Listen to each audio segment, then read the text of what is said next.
they need to maintain power, not just power over money, but just power generally. And of course, control the money, control the world, so to speak, right? But it's not just about greed. I think there's also power there. And I think the reason why I want to kind of expand it a little bit is you go back to just censorship overall. I think one of the biggest attributes of Bitcoin is its censorship resistant ability. And we've already talked about this in the beginning, which is without the freedom to transact, there's no freedom. So maybe even the freedom to transact is even more important than the freedom of speech, if you will, right? I mean, it's a form of communication, right? And so, I think about ways that they're trying to really crimp down on that whole thing. In Canada, they're passing 2 bills that want to prevent, us from doing what we're doing, creating content, being podcasters, things like this. Obviously, see what's going on over in Europe with Russell Brand. He's allegedly accused of some things. They're trying to take away his ability to earn money now, which is insane. And so when you think about it, it's like really like you have this regime that is no longer relevant, and they're trying to hang on to power as best as they can. And the only way they can continue to hang on to power is through censorship and control. Right. So trying to prevent this real democratic process from happening, prevent us from being able to manage our own money and send it away, send it around, things like that. You mentioned Elizabeth Warren and some of the bills that they're doing in the United States. They passed this, or they haven't passed it. They've presented this Restrict Act bill, which has, I think, 24 high-ranking members of government, including the majority of them are Republicans, I think, which is pretty scary. And that basically says any piece of technology they deem to be a threat to national security, they could just make it illegal to use, sort of like this mixer that you referenced. But I want to think about this for a minute, and this is just a deeper dive into this. So you made the point, and the data backs you up, that most of the illicit activity does happen in dollars. It does, not Bitcoin, because Bitcoin's an open ledger. You can kind of track it. It's not the best way to do it. But what about them using it for criminal activity? I saw today over Hamas. Israel seized hundreds of accounts of Hamas from cryptocurrency. They were on Binance or whatever. But you do have potential, you do have potential terrorists or whatever bad illicit activity happening in Bitcoin. Should they have the control to shut that down?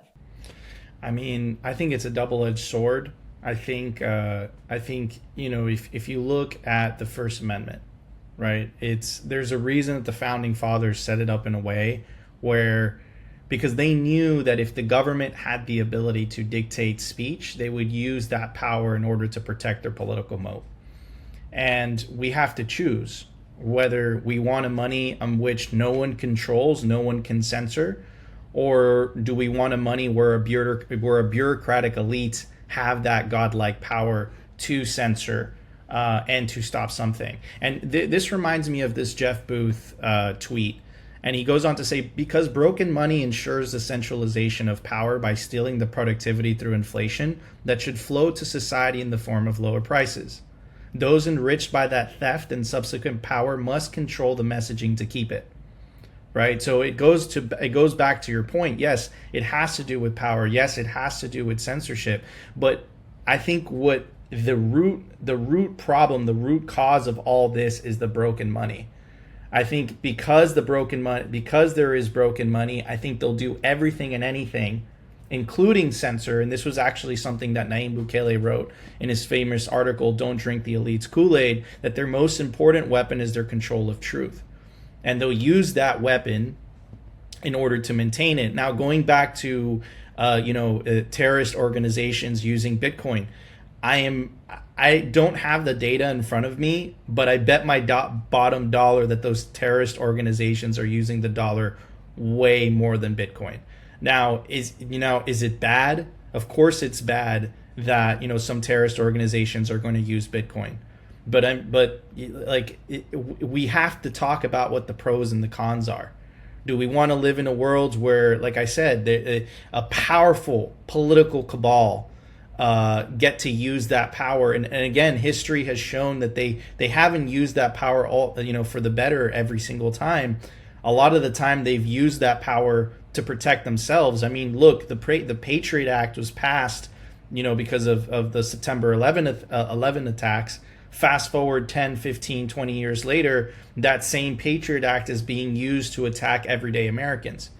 So I think as a society, we really have to, really ask that very important question. there's pros and cons to both systems. I know what system I would rather use. And that is the most important part that you said right there. And this is the point. I was actually having a conversation with Q, my producer, a little before the show, talking about this, that most people just lack nuance, right? Almost nothing is like black and white. I mean, maybe a couple of things, but most things have some sort of nuance there. And so you have to look at the cost benefit analysis, or the pros and cons, or whatever you want to call it, the trade-offs. Everything's trade-offs, right? And so there might be a few people that do bad things with it, but you don't want to penalize the 99% of the people for the 1 or 2% of people that might do bad things. The other thing is that we have laws against doing bad things. So like, we want to prevent terrorists from killing people. Well, we happen to have laws for killing people. We happen to have laws for that. Those terrorists probably drink water.